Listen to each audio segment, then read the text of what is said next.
Welcome to Open Voice Radio, bringing you voices from the spectrum of human experience.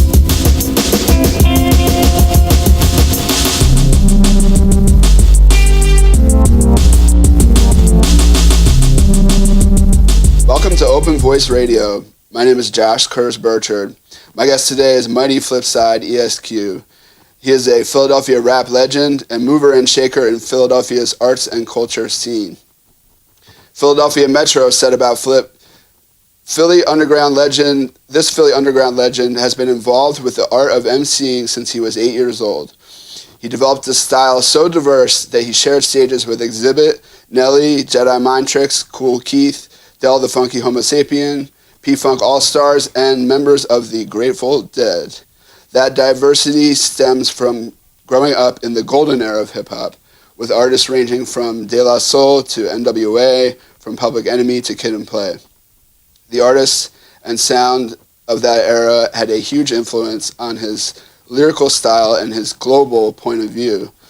That view is, know what you mean what you say, don't be afraid to say it, but say it in your own voice. Flip was the founder and co-host of Hip Hop Lives, Philadelphia's longest-running hip-hop live music monthly showcase, which ran from 1998 to 2009. He's the co-founder of the Beats and Rhymes Hip Hop Producer Showcase in Philadelphia and the resident host of Night Market Philadelphia, the city's premier street food festival. Flip is also the creator of the On the Beat blog, which features short films, podcasts, and interviews for Philadelphia and beyond. Flip, welcome. Hey, what's going on, my brother? Feeling good. I'm glad you're here. Thank you for having me. Interested in full disclosure, we've been friends for a long time. So, a very long time, yeah. Going back to when? I don't know. Early 2000s. Probably before 2000, maybe. Yeah, it could have been before 2000. Your Hip Hop Live started in 1998. I see that, and I see that it went straight through till 2009, which is, as I mentioned, the longest running hip hop live music monthly showcase. Yeah. I remember that being at the Tritone. Was it ever anywhere else? Oh, the first Hip Hop Live started in a house party in West Philadelphia, I believe it's 42nd and Chester or Baltimore, 42nd and Baltimore, one of those. And it was a house party that I did. It came out of a love for, there was a show in Philadelphia called The All That by my man Rich Medina. Oh, Rich Medina. Yeah, Rich Medina. Famous producer. Yeah, producer, poet. Yeah. And he used to have these shows called The All That, and it was originally at Bobito's Footwork, or at 2nd or 3rd and Market, and it started being at the Media Bureau at 4th and Brown, and we were the last, me and Skip, as Electric City, were one of the people to play the Media Bureau. That night we played with Floetry. Okay. And we were the headliners for that night. It was really cool. They actually spelled our name wrong on the flyer. I still have it. But we started that. The show stopped. All that stopped. And I'm like, there needs to be a party like this. So that is the reason why I started Hip Hop Live. So you picked up where this other party left off. Yeah. Mm-hmm. And that was with Hip Hop Lives. What did you just dive right in, or did you have some experience previously? I kind of just dove right in. Fortunately, what was cool is that my sister, shout out to my sister Nalu, Cheryl Bartlett, who used to date Questlove, and Questlove used to come over to our house all the time, and it was cool. I always loved hip hop, but when I heard the Square Roots, then they were called the Square Roots, that was like, I had never heard anything like that. It blew my mind. I remember not listening to it in headphones. I would take my tiny little speakers and place them on the floor and lay my head in between the speakers just so I could be like immersed in that sound, because it was so awesome. And he did live music, and I can reach out and touch Questlove. He would come to my house all the time. And I saw Rich Medina's thing, and I was like the second generation of a crew called the Foreign Objects. It was like the collection of all those people, like all the old timers would tell you, like beyond divine beings and rhythmic freaks. I was like the second generation of that. I wanted to do a show and keep that generation going. Yeah. Take me back a little further. Take us back. you grew up in Germantown in Philadelphia? I was born in Germantown Hospital, and I grew most of my life in the Northwest Philadelphia, West Oak Lane, Germantown. I got kicked out of my house when I was 16, and I lived in Olney for a while. So that's where I started. Yeah. Well, without getting too specific, if you don't want to, why did you get kicked out of your house? Oh, it's very simple. My mom was married to a Jamaican man, and if anyone knows anything about Jamaican culture, they really are about being progressive, and they really respect. You know, you got to do something with your life. There was conflict between me and my stepfather. He's like, you got to go. So I left. Much to my mom's chagrin, I left. But it was great because I moved to Olney, and Olney was fantastic. I don't want to diverge too much, but Olney was great for me because a lot of people talking about living and being in diversity. And to be honest, when people say diversity, they mean black and white people. That's what they mean. But this neighborhood was very diverse. To the left of me, there was a white family. And without being cute, they were like a poor white, some people could white trash family, and I don't know, and whatever you call it, but they drank beer with the long hair and they listened to the Southern rock. And on the right of me were Trinidadians. Across the street was Jamaicans and Russians and Puerto Ricans from Puerto Rico and poor white people and black people. That was very diverse.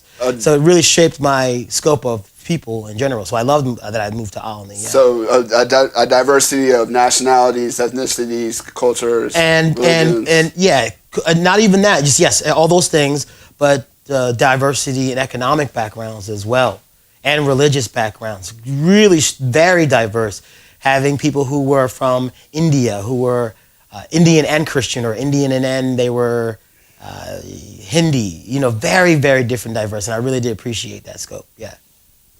Knowing you, I think of you as someone who is a very open, friendly, congenial person, and in no matter, or I want to say, in all settings. So your account of this early upbringing, or living in Olney after you left your house with your parents, makes sort of, you could see it as having set the stage for an openness that I perceive in you, I guess. Yeah, I credit a friend of mine named Sean Corcoran. Shout out to my man Sean Corcoran. If you can hear this, shout out to him wherever he is. He was literally my first white friend, and that sounds funny because when I moved to Olney, I didn't realize I had a lot of baggage with me. I didn't want to hang around, or it was weird to open my window and see other than black people outside. But he was a person that was a white person. You gotta understand that white people to me were on the news and on television, and teachers and police officers. They weren't like real people, you know? Sean Corcoran showed me, not only was he a white person, but more importantly, he was so hip hop, and he was kind of rejected by his community as being this kind of outcast. We struck a chord because we're like, whoa, we're kind of unique together. We have a common bond. And it made me realize that transcending all the baggage that I had about race and cultures and ideas, I was like, oh my God, this guy's a real human person. I really did appreciate that. And really, that was the start of me shaping my worldview. And, oh wow, this person really loves something that I love. So we're common in that way. Yeah. Okay. I also know you as a tried and true freestyler, freestyle rapper. Yeah. So can you recollect when you first began freestyling? Yes, I think about it and I talk about it all the time. There was when I lived in West Oak Lane on Rodney Street, Rodney and Haynes in West Oak Lane, there was a girl by the name of Keisha. And there's a freestyle that we did in your house about this, actually. You can dig it up, you can play it. But there was a freestyle that I did. No. Well, okay, let me take it back a little bit. There was this girl named Keisha who was like, in my opinion, was very hot. She was like really good looking. She was like 12 and I was 8. And she was like a woman in my eyes. And she said, can you rap for me? And I was like, great. So I started rapping for her. And she was like, oh, that was so cool. You're so cute, meaning you're a little kid cute. But in my mind, I'm like, wow, she's like kind of into me. That's pretty amazing. She's like, do it again. And I would rap for her again. And she goes, how do you remember all those raps? And I was like, well, what do you mean? She's like, well, how do you remember all the raps that you're saying? You just. I'm like, what are you talking about? You spit it off the top. I didn't know that was special. Right. I thought that's what people did. I thought people just kind of made it up. Right. And people like, and she said, no, that's pretty clever that you can think of it. I was 8 years old. I didn't know that you didn't do that. So tapping into that, what people call freestyle, was just kind of, innate. I just would think and just do it. I didn't realize that it was a challenge to do that. So I just did it. Sort of sprung up from your existence all at once. Or? Well, mostly because I was really into Keisha. She was like really hot, and I was like trying to impress her. All right. And I just kept going, and I didn't realize that was freestyling. I didn't know what that was. I had no idea. I was just rapping. Right. I thought that's what it was. Later on, I started realizing, well, that's people don't know how to do that. Right. No, that's what happened. Yeah. Okay, so take us forward to your. So you told us about Hip Hop Lives and how that got started, and when did you realize that you could create music, host parties, and etc.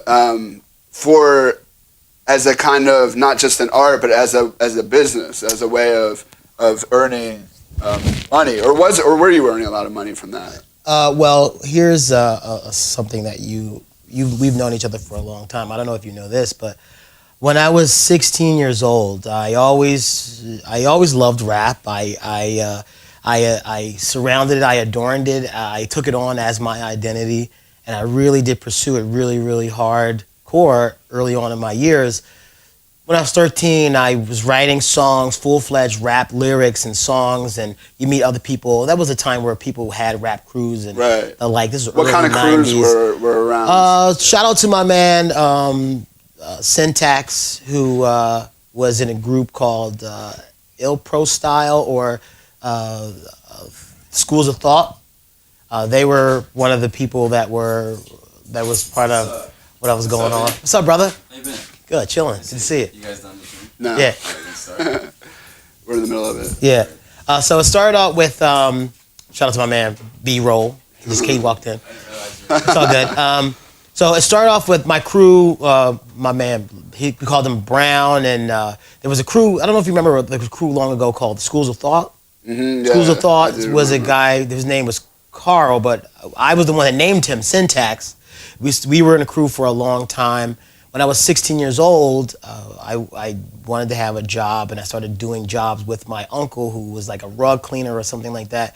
Went to go clean the rugs in Delaware. Ended up meeting his brother. He was a married uncle, married to my aunt.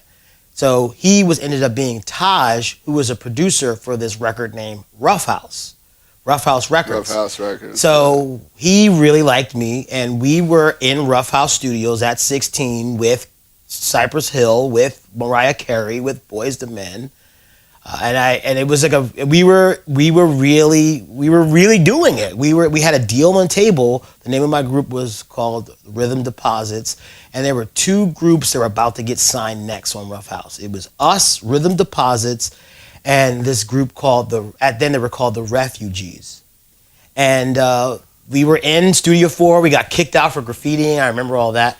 So when we were about to get signed, they were like, Taj played us this demo from the Refugees, and it was a song called Booth Bath. And I was very vocal, like, this is, can I curse on there? Yeah. This is fucking whack. I was like, this is so whack. And we had a deal on the table. It was us and Rhythm Deposits and Refugees. And who were the Refugees? They were the Fugees. They ended up being goodness. the Fugees. Yeah, they ended up being the Fugees. Rough House Records. Rough House Records, And located where? Rough House Records was about 4th and Market. Do you know where it's 444? I don't know what that street is. The street that it's the street that the Electric Factory is on. That was where Studio 4. That's where Cypress Hill recorded the first Cypress Hill album. It was there. I was in that same studio. I was like picking up their blunt roaches and same studio. I remember really there was a story where I was a kid. I was 16 years old. In a studio, millions of dollars studio, and I would run into the studio with this band, and this band was really chilling, and I was like hanging out, and I'm like, And I said, "What's the name of your group?" And the guy pointed to the sticker. And I thought the name of the group was called Glove and Special Savage. Because that's what the way the sticker looked. It was like all kind of handwritten. I was like, oh, well, Glove and Special Savage. It was G-Love and Special Sauce. Oh, shit. I was hanging out with those guys. I didn't, again, this is like, I'm a kid. I didn't know anything. I ran into... I didn't know any of this. Yeah, there was... not Steven Tyler, but the other guy from Aerosmith. Okay. What's his name? Do you I know? don't know. The guy with the white hair, the guitar player from Aerosmith. I don't know his name, but I running around like I was just being a kid running around, and I literally ran into him while he was recording at Studio 4. So that was like really huge. That's huge. That was huge. Those are all huge. So I stopped. That's where I kind of got the bug to do that. And where'd you take the bug? Well, I lost the deal later on. I started hanging out with these guys, Dead Pigeons, Adam 12, and my producer warned me not to record or work with anyone else. And I did. I was like, I wanted to be on a posse cut so bad. And he knew that I was going to New York to record this song. What year is this? This is 92, 93. Okay. What big albums came out that year? 92. Straight Outta Compton? No, not Straight Outta Compton came out in 88. Oh, 89. So 91, 92, that was when, 91 is when Cypress Hill came out. 93 is when Onyx Back the Fuck Up came out, like around that kind of era, that time period. I was really into, at the time, Rumpelstiltskins. That was like one of my favorite bands. So that was the time. So I ended up losing he found out that I recorded with those guys and I lost the deal, and that's what happened with that. Bummer. Yeah, and after that, I just was like, you know what? I had a little, her name was Nicole Mattis. I had like a crush on this punk rock girl in high school. She was like a skater punk rock chick. No one knew that we were kind of like secretly kind of dating. I mean, I didn't have the balls. I was dating this like punk rock chick. I mean, I don't know. But her head was shaved and braided. I don't know. I was like not. Would the crew have frowned on that? They definitely would have did that. Okay. But she ended up asking me why was I so bummed one day. She asked me, "Why are you so bummed? You're always so happy." I said, I just lost a deal. I was 16 years old. She's like, "You're going to give up? That's it?" And that conversation kind of inspired me to just keep going, actually, yeah. Yeah. So I just brought it and started doing my own shows. So you came up around some heavy hitters, and you had aspirations to make your own records, to record with various crews. Yep. Where did you pick that vision up in the future with Electric City? Oh, okay. So originally Electric City, we were called Rhythm Deposits. And who was Electric City? Well, originally Rhythm Deposits was my man Speakeasy. Shout out to my man Speakeasy, who's in Florida now. But it was, Electric City was, after Rhythm Deposits broke up, Electric City was, at one point it was Speakeasy, and it was Syntax, and myself, and my man Ivan. Shout out to my man Ivan, our son. And who were these guys? These were guys that ended up being in Schools of Thought. Okay. The big divide happened. I stopped smoking weed. They were still smoking weed, so we didn't hang out as much. And I was Electric City by myself for a while, just like kind of like 9 Inch Nails. I was like, I like the term Electric City. What did the name like evoke for you, Electric City? Actually, the name actually was inspired by Beck, believe it or not. It was inspired by the song "Loser" by Beck. Okay. I really loved how he was like dissing himself. I never heard it. I was like, kind of blew my mind. You can rap and diss yourself. Rap was about praising yourself. So I wrote a rhyme that was kind of like self-deprecating. And the first line, I was born in a state of shock in the Electric City. And that is where I got the name from. Okay. Yeah.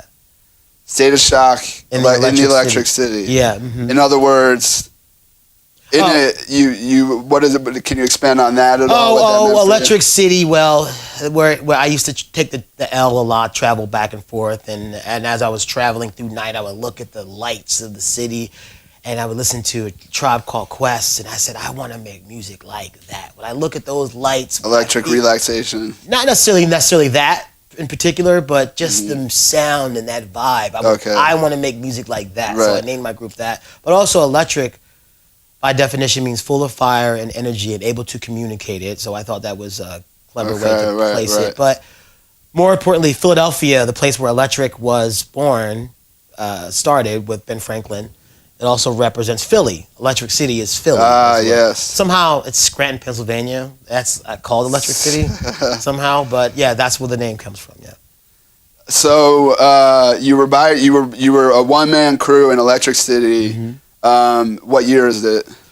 This was, again, like around 93, and then I started rolling with this crew 565. 565 is Outer Space. Now famous, they roll with Jedi Mind Tricks now, and they're on the Army of the Pharaohs. What part of the city are they from? This was Olney. This was like Olney, where Olney met East Oak Lane. Yeah. Okay. 5th and 65th is where 565. That's what that means. Is West Oak Lane? What's the makeup of that neighborhood? Well, East Oak Lane and West Oak Lane are kind of two different things. West Oak Lane is almost always, it's primarily black. It was in what I've been taught to understand, the white flight that happened in the 70s. Right. It was predominantly white, and Germantown was predominantly white. Then the white flight happened. Right. That's what a lot of my family moved into. So I ended up hanging around West Oak Lane, and East Oak Lane still ended up being like Jewish, white. Yeah. But these cats, Outer Space, are Puerto Rican. Again, the diversity of my crew, it was like white Puerto Rican cats. Right. We all got high and did the same thing. What about graffiti, breaking? Yeah, the whole thing. Again, shout out to my man Sean Corcoran and my man Mike Benka, two white cats who showed me how to graffiti right, the word, the tagging, not pieces, but the art of tagging the letters. Yeah. That was something that I picked up from Alni as well, the tagging the letters. So I got with the 565 guys, and out of that crew was a guy named Drew Dollars, who ended up being the DJ for Jedi Mind Tricks later on. We were Electric City for a little bit. We recorded a couple of demos. And that lasted for a little bit, and then I ran into DJ Skip Mode. You give us the year plug right here. Again, this is like 93, 4. Okay. 95. I was still in high school, so like 95. Right around 95, 96 is when I met DJ Skip Mode, and we ended up being Electric City from then on.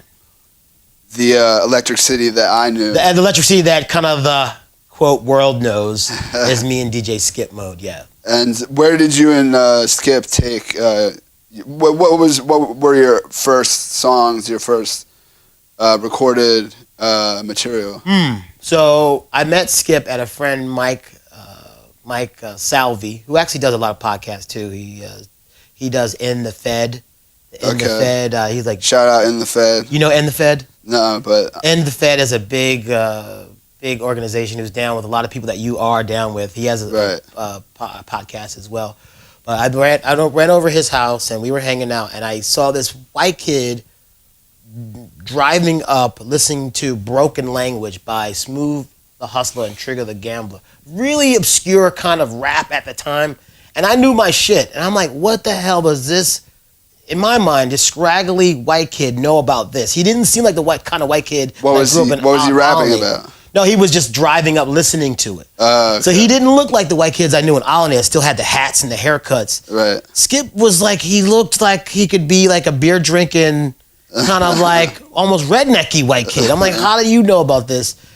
I started schooling him about it. He knew as much or maybe more about hip hop than I did. Wow. And I was very impressed, and we just started making music. This was like 96. He was a senior in high school. I graduated. So what were some of the venues that you and Skip played in around Philly? Well, first we rocked our shore house down in Sea City. That was where we kind of like bonded and made songs. But the first place that we did Hip Hop Lives was the Latazza at 2nd and Market. Latazza was, shout out to Frank and Tammy, who had Latazza 108 on 2nd Street, 2nd and Chestnut. That was the first time that I did a show, and they did their parties on First Fridays. And that's how the parties at First Friday started. that ended up being 2000 to 2001. I remember specifically Jedi Mind Tricks played 2001 in Old City in Latazza and ripped the lights off the wall. I remember specifically that going down. And, I... Literally, there were lights on the wall. Literally, the track lighting in the ceiling, Vinny ripped them down. Why did they want to do that? They're just hyphy. They're just excitable, wild, raucousy kind of... I mean, if you know who Jedi Mind Tricks are, they're just like a very, wild kind of group that really just brings it, And that's when the makeup was, the full makeup, it was Vinny and Stoop and what's my man's name? The Enemy of Mankind, Josh Allah. They were all of them were there. The original lineup, yeah. Okay. 2001. When did you get to the Tritone? So it ended up being, Tammy and Frank and Tammy told me something very important. They said, I have to have that, the parties are 21 and over. I remember specifically designing the flyers. There was a guy named Kurt Ciliberto who worked for the city paper who would do our flyers, and I would give him a very scripted way of how I wanted the flyers. The flyers were beautiful, man. And I have a lot of the old flyers that I could show you, but he did not put the shows were 21. So kids were coming in, because Jedi Mind Tricks and other bands were huge. So we ended up being like, you know what, maybe it's not a good idea for us to play the Latazza anymore because they're ripping the lights down and it's getting mobbed. There was a guy by the name of Rick D, who was in a punk band in Philadelphia, who came out. He said, you guys have something that I really like. Oh, wow. He said... So he's coming from the punk rock background, yeah. He said, you should play at my club at the Tritone.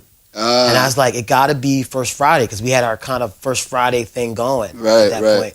He's like, are you sure it could be any date? I'm like, dude, trust me, it needs to be First Friday. And we did the First Friday as a Tritone, and it exploded. It got so big.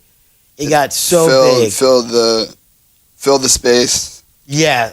Every month. It got to the point where we were the reason. I was told this. I can't remember who told me. Maybe Rick did. We were the reason that the Tritone had its lights on. We were the cash cow of Tritone for years. Yeah. Wow. We were the reason. We were making so much money that I could have not worked. I could have just done that. It was amazing. What work did you do at this time, by the way? Oh, God. I mean, I was always doing something, man. I was in the restaurant. I was teaching. I think you met Jeremiah at...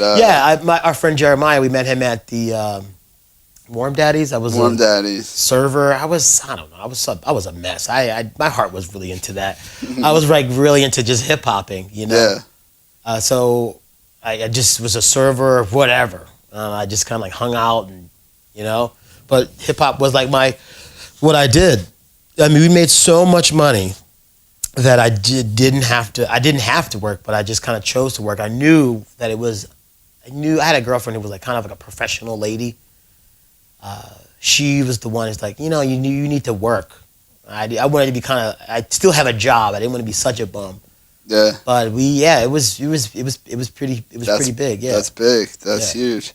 Who were some of your favorite acts from that? The Tritone era? From the Tritone era.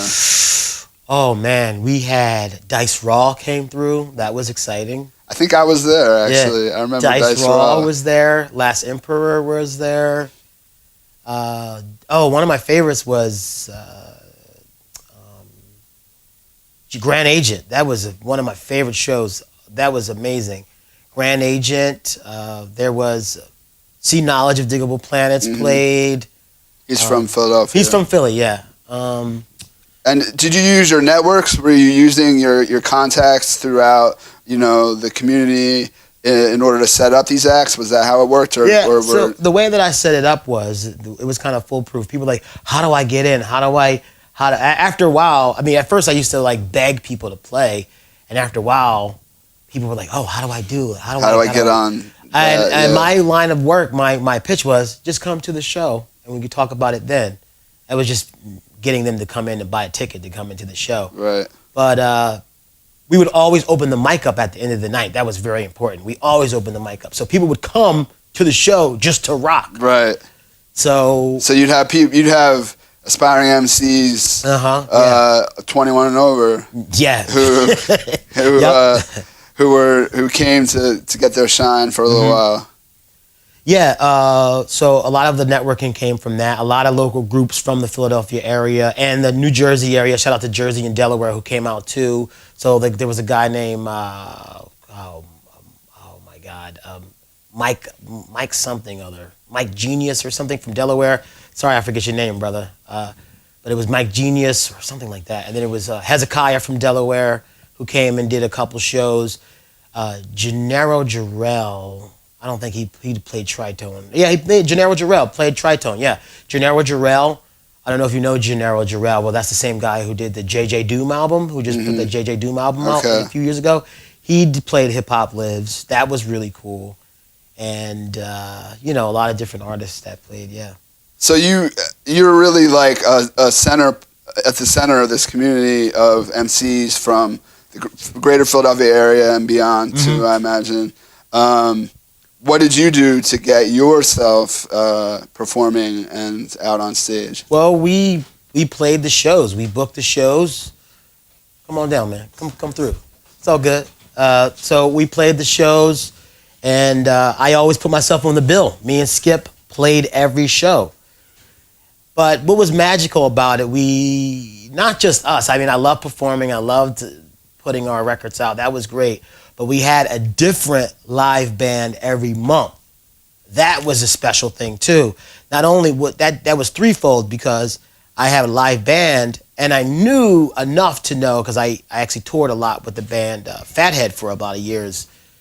So I knew enough that people come out just to see bands. They don't need to know who they are. Right. As long as they're a band, they come out to see them. Yeah. They want some novel band they've never seen before. So I would have a band they were called BBHK, was one of my favorite bands. If you guys are listening, Bad Boys from Hong Kong, BBHK was one of the dopest bands that I ever heard.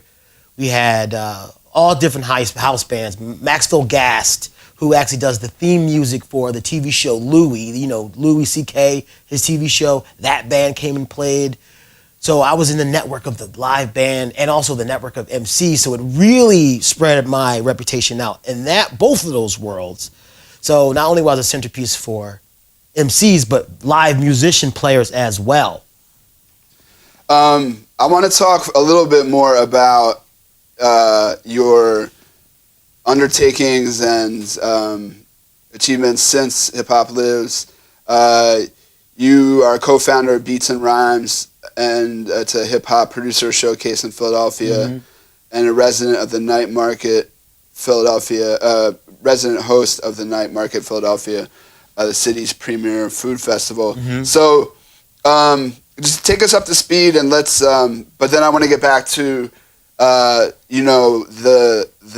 kind of like the things about your time as a host and as an MC that changed you philosophically, socially, and so on. So I want to get on to a little bit more of the sort of the intangibles. But first, tell us about Beats and Rhymes and the Night Market Philadelphia. It got to the point where we were hacking the house at Tritone so much that I had to move the venue. And it was very unfortunate because I love Rick so much. He was a good friend of mine. He gave us an opportunity, but I told him we had to leave. He was very upset about it. And then shortly after that, he died, which was kind of sad. But we went on to go to the 5 Spot, one of the biggest venues in Philly, where they had the Black Lily and the Roots and all those people would come. We were literally the last band to play in the 5 Spot because we had. What happened? It was a fire. It was a fire. Oh, geez. And it was. I mean, I thought I was making money before. I had a staff of people. It was insane. We had the guy from Mesquite Clothing. Shout out to my man Saga Moore, who was the creator of Mesquite Clothing, do original artwork. All that was there. We had Larry come down. We had a visual artist, and it just burned down one day in the 5 Spot. So, oh God. So people really started taking notice and noticing I'm good at hosting and rapping and all that. So my man Justin Walensky, Justin215 hiphop.com. He's like, hey, we're putting this show together called Beats Around. I'd love for you to be the host. And I'm like, you just plug me in. I remember, no one really knows this. So Justin gives me the credit of being the co-owner, but I'll take that. But it was really Justin's work. He really put me on there. I remember at first I really didn't want to do it, but it ended up blowing up so much because of the videos that we put out, the caliber of artists that we had. There was Chad West and members who were producing for Rockefeller. I mean, like really huge, big name people were coming out to the Beats and Rhymes, and I was the centerpiece, just being a silly and joking and rapping and all that kind of stuff. Yeah. So getting the reputation from Hip Hop Liz, getting the reputation from hosting from Beats and Rhymes, I get a call from a really good friend of mine, Diana Iskolsky, or I don't know her married name now, but I remember her, Diana Iskolsky, Diana Boss. Diana Boss called me. She ends up being one of the big ladies at the Food Trust. Hey, we're doing this event called the Night Market. Would you want to host that? We know that you're cool and funny and all that kind of stuff, and you don't necessarily, I can trust you to sing and talk around kids, and because I was a teacher. Mm-hmm. So I had been doing that, and so that's just kind of how the ball kept rolling. I just kept getting hired for hosting, and thank God, praise God, man, I've been able to do something every year since 1998. I've been on shows and stages since then. Wow. Yeah. And the latest, I came by Chinatown once. There was a whole crowd and food trucks and a stage. And then I see you right there and you're hosting the night market. Yeah. So I realized how important the video aspect and blogging aspect was because of Beats and Rhymes. I was like, wow, this is like really huge. And at the end of Hip Hop Lives in 1998, when it moved from the the 5-spot to eventually ending up at the Fire. At that time, it was 2008, and I was about to get married and all these things. And I was pressured by my fiance to like, you got to make sure you start getting your life right. And I really love the girl. So I was like, let's end Hip Hop Lives as we know it, because it won't be. Even if I continue it, it can't be first Friday every month. It's just too much. Right. So, and I was doing a lot of it literally by myself, a lot of the things. I mean, obviously I wasn't performing on myself, but the flyers and the promotion and everything, just doing it myself. So I just kind of like let it go and just picking up some of the pieces and the momentum and just having these different kind of shows, and that kind of helped me just kind of spread the word out, Yeah, wow. Incredible.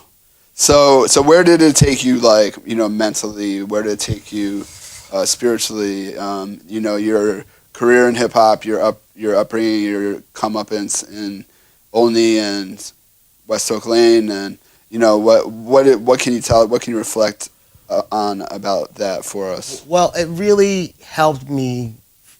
Being in Olney and being a hip hop person really shaped me to understand the importance of you are important. You are important and you matter, and you are not what people tell you who you are. You're important because you're important.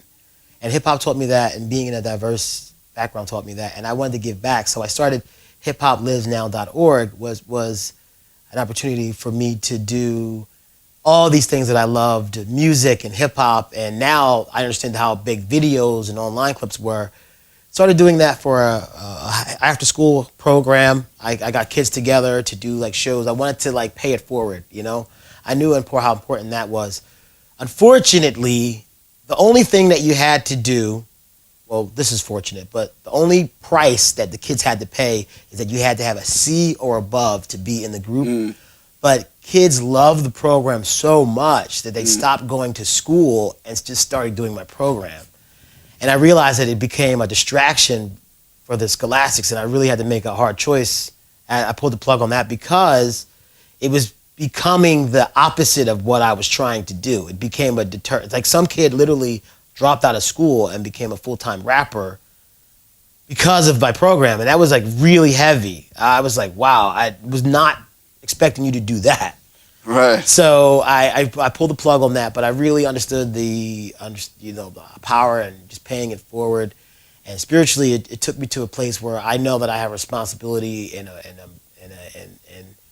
Now, when I get photographed or talked about, and I always know that that perception in the public world means something, and your reputation means a lot more than you think. Your reputation walks in the room before you do. So I'm really careful about how I present myself to the world, and that's one of the things that it taught me.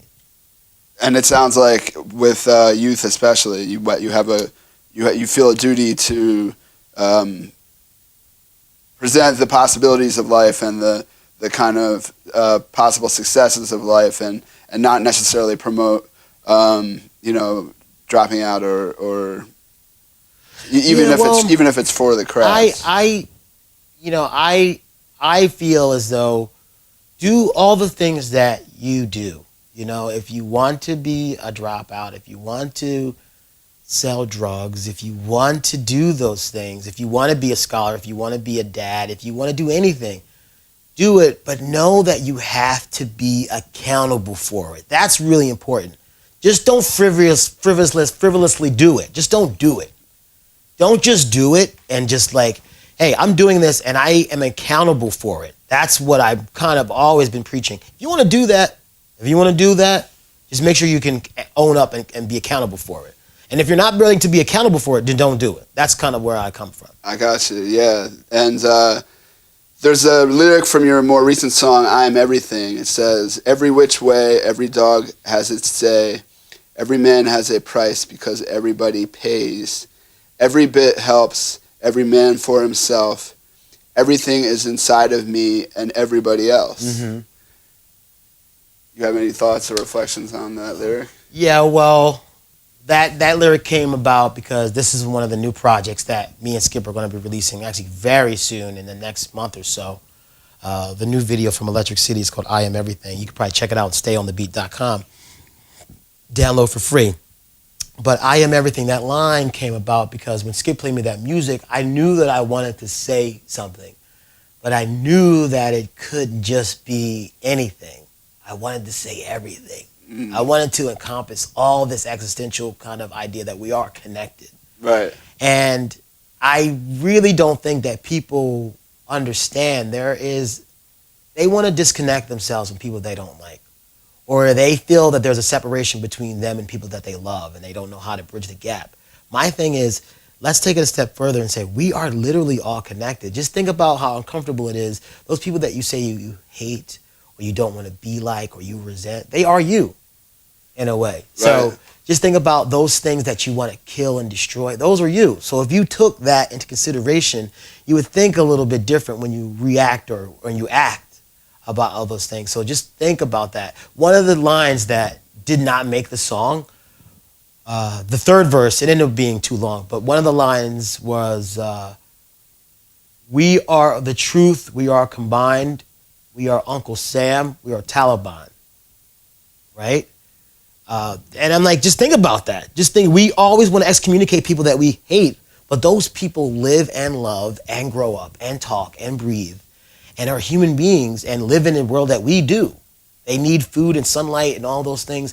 So in that way we are connected. And like, it's really kind of unsettling to think like, wow, those people I want to destroy are me as well. So that's what I'm saying. Everything is inside me and everybody else. Right. So that's where that comes from. Well, Flip, it's been fabulous talking with you. I really appreciate you coming by. Oh, man, it was a pleasure. All right. Well, we'll do it again soon, all right? Yeah, if I could just give a shout-out to my man, DJ Skip Mode. Shout out to my homegirl, Dr. B, and my baby, Little Robin. Shout out to them. And if you more information, you can check me out at stayonthebeat.com and providedmedia.net. All right, Flip. It's a pleasure. My man. Thank you. Thank you for listening to Open Voice Radio. We hope you'll join us again soon.